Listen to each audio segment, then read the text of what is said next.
Dear students, welcome back, and I hope all of you will be fine and your time will be going good.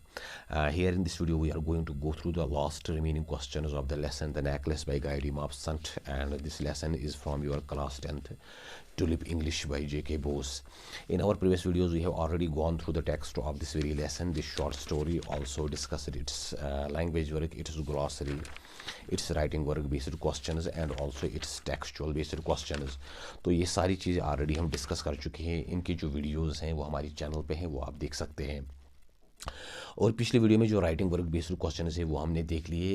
In question की तरफ आप ज़्यादा focus करो, क्योंकि अभी जो पेपर पैटर्न चेंज हुआ है तो ज़्यादा चांस हैं कि इस टाइप के इस पैटर्न के जो क्वेश्चन हैं वो एग्ज़ाम में आ जाएँ. तो इसमें जो अभी लास्ट जो चीज़ हमें डिस्कस करनी है, that's discussion, listening skills and worksheet. तो ये तीन चीज़ें हैं जो हमें देखने हैं. तो डिस्कशन में जो चीज़ दी गई है, this story is interesting because of the surprise ending. ये जो स्टोरी है ये बड़ी इंटरेस्टिंग है क्योंकि इसकी जो एंडिंग है वो बड़ी सरप्राइजिंग है. Do you propose a different ending to the story. क्या आप कोई अपनी तरफ से सोच सकते हैं कि कोई डिफरेंट एंडिंग, कोई मुख्तलिफ जो एंडिंग है इस स्टोरी की हो सकती है. वर्क इन ग्रुप्स, आपको ग्रुप्स बनाने हैं क्लास में, and think of another ending. और फिर आपको सोचना है कि आप किसी कोई और एंडिंग इस लेसन को दे सकते हैं, इस शॉर्ट स्टोरी को दे सकते हैं. देखिए, जो लेसन्स, जो ये शॉर्ट स्टोरीज़ होती हैं, इनका अपना एक प्रोसीजर होता है. जैसा कि इंग्लिश लिटरेचर में जो व्लादिमीर प्रॉप एक जो क्रिटिक आया है, उसने जो 30 स्टेप्स ऑफ ए स्टोरी दिए हैं. तो जो स्टेजेस हैं या स्टेप्स हैं जिनसे ये लेसन, जिनसे कोई भी जो स्टोरी है वो गुजरती है. तो इस लेसन की जो इंटरेस्ट है वो इसकी सरप्राइज़ एंडिंग में है. लेकिन इसके अलावा इसमें जो एंडिंग हम सोच सकते हैं वो ये है कि जैसे ही जो ये मैटिल्डा के हाँ जो ये हार गुम हो जाता है और फिर वो वापस चली आती है, तो ऐसा हो सकता है कि जो मैम लॉइजल हैं वो उस हार को वहाँ पे देख ले या कोई उसको बता दे कि यहाँ पे कोई हार गिरा हुआ है और वो उसको पाले. तो इस लेसन की जो स्टोरी है वो बिल्कुल ही चेंज हो जाएगी. लेकिन ऐसा राइटर होने नहीं देगा, क्योंकि अगर वो पहले ही जो ये हार है उसको पालेंगे या वो जो एलिमेंट है वो ख़त्म हो जाएगा, तो फिर स्टोरी उसी टाइम एंड हो जाएगी. फिर ये आगे जो ये प्लॉट है, जो ये स्टोरी है, जो इसका ये ट्विस्ट है, जो स्टोरी लाइन है वो आगे नहीं बढ़ सकती. दूसरी जो एंडिंग है जो हम सोच सकते हैं वो ये है कि जो मैटिल्डा है वो डायरेक्टली मैम लॉइजल के पास जाएगी और उसको बताएगी कि जो हार उसने उसको दिया था वो गुम हुआ था. और तो मैम लॉइजल उसको उसी टाइम बताएगी कि वो कोई ओरिजिनल हार नहीं था, वो एक इमिटेशन था, एक नकल थी. तो लेकिन उससे भी जो स्टोरी है वो वहीं पे एंड हो सकती है. तो ये दो जो एंडिंग्स हैं जो हम सोच सकते हैं. इसके अलावा आप भी अपने लेवल पे सोचिए कि इस लेसन की और कौन सी एंडिंग हो सकती है. लेकिन जो स्टेप्स ऑफ ए नरेटिव होती हैं, कोई भी कहानी के जो स्टेजेस होते हैं उसको एंड तक जो ले जाना होता है, एक राइटर जो उसको एंड तक ले जाता है या उसमें एक इंटरेस्ट डाल देता है, वो सरप्राइज़ में होती है. अगर आपको पहले ही पता चल जाए कि हार कहाँ है या जो मैम लॉइजल है उसको पता चल जाए, तो फिर ये स्टोरी आगे नहीं बढ़ पाएगी, उसका जो एंड है वो वहीं पे हो जाएगा. तो इस तरीके से आप अपने लेवल पे, अपने ग्रुप में भी सोचिए कि इस लेसन की जो एक, इस स्टोरी की जो एक और या कोई डिफरेंट जो एंडिंग है वो क्या हो सकती है. इसके बाद जो लिसनिंग स्किल्स है, the teacher will narrate the following passage from the story with proper stress, pauses and intonation. यहाँ पे जो ये एक लाइन दी गई है ये असल में एक पैसेज यहाँ पे जो उसकी तरफ रेफ़र किया गया है. जो आपका टीचर है वो कोशिश करेगा कि इस पैसेज को पूरे स्ट्रेस के साथ, पॉजेज और इंटोनेशन के साथ, जिस तरीके से ये कहानी हमको सुनानी है तो उस हिसाब से हम इसको बयान करें. Then her husband cried out. तो ये जो यहाँ पे पैसेज शुरू होता है लेसन में, ये यहाँ से है. Then her husband cried out, "How stupid we are! Go and find your friend and ma'am Forestier and ask her to lend you her jewels." तो उसका पति उस टाइम उसको कहता है जब वो कहती है कि मेरे पास कोई ज्वेल नहीं है, और उसका जो पति है, जो मैटिल्डा का हस्बैंड है, वो उससे कहता है कि आप अपने फ्रेंड के पास जा सकते हो और उससे ये जो हार है वो उधार पे ले सकते हो. And she uttered a cry of joy. "It's true," she said. "I had not thought of that." The next day she took herself to her friend's house and related her story of distress.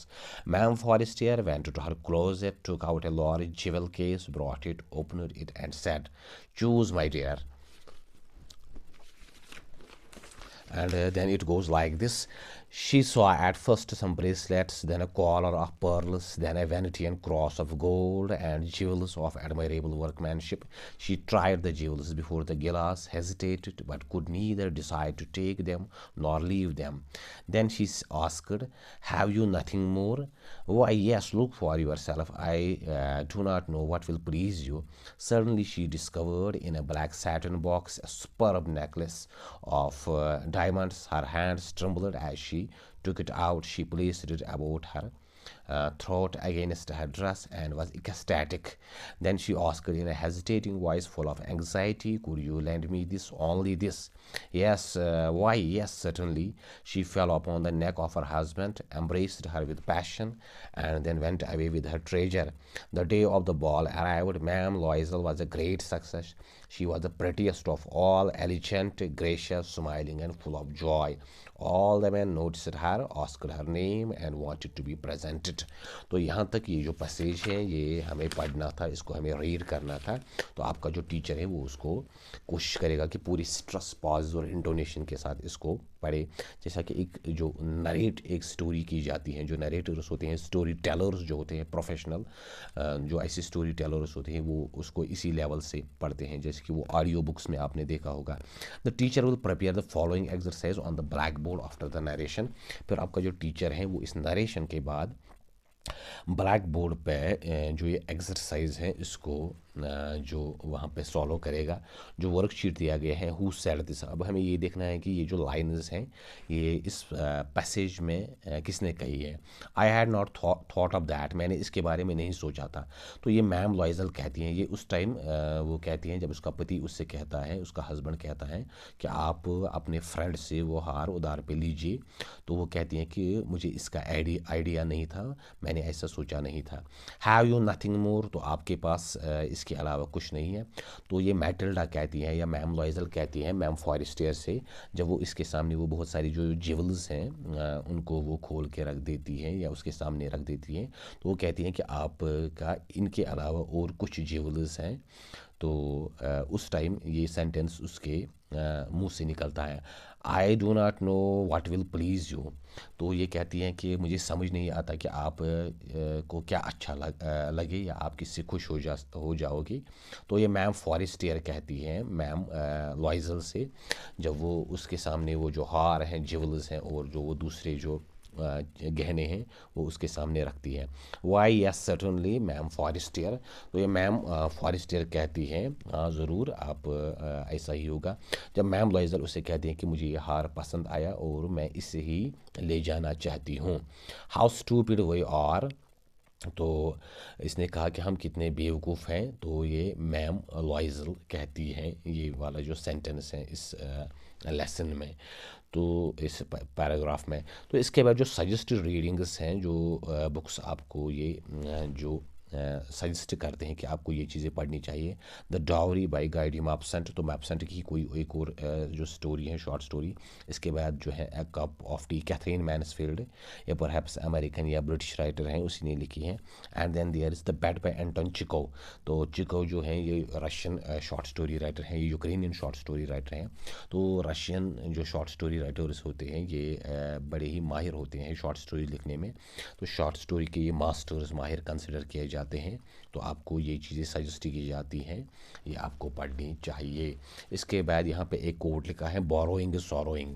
तो जो कर्ज लेना है या जो उधार लेना है वो अपने आप को सॉरो परेशान कर देने के मुतरादिफ है. दैट मीन्स जब कोई चीज़ आप उधार पे लोगे तो वो आपको बिल्कुल ही सॉरोफुल बना देती हैं जब तक कि आप वो उधार वापस न चुका पाओगे. सो डियर स्टूडेंट्स, ये इसके जो लास्ट रिमेनिंग क्वेश्चन थे डिस्कशन, लिसनिंग एंड वर्कशीट, तो ये हमने देख लिया. उम्मीद है ये चीज़ें आपको समझ आई होंगी और आपको इसी हिसाब से प्रिपेयर भी करना है, क्योंकि मोस्टली जो इस टाइम जो पेपर पैटर्न है उसमें काफ़ी सारी चेंजेस आने वाली हैं और वो बिल्कुल क्रिएटिव और इनोवेटिव बेस्ड पेपर होगा जिसमें आपको खुद ही लिखना है, जो मोस्टली जो क्वेश्चंस आ जाएंगे। तो इसके बाद जो नेक्स्ट लेसन है दैट इज़ बोली, वो हम अगले वीडियो में देखेंगे जो ख्वाजा अहमद अब्बास ने लिखी हुई है। उम्मीद है ये वीडियो आपको अच्छा लगा होगा, और अगर आपको ये चीज़ें समझ आई हो तो इसको ज़रूर शेयर करें, सब्सक्राइब करें, बेल आइकन पर क्लिक करें, ताकि जो और आने वाली वीडियोज़ हैं वो भी आप तक पहुँच सके। Wish you all the best and thank you.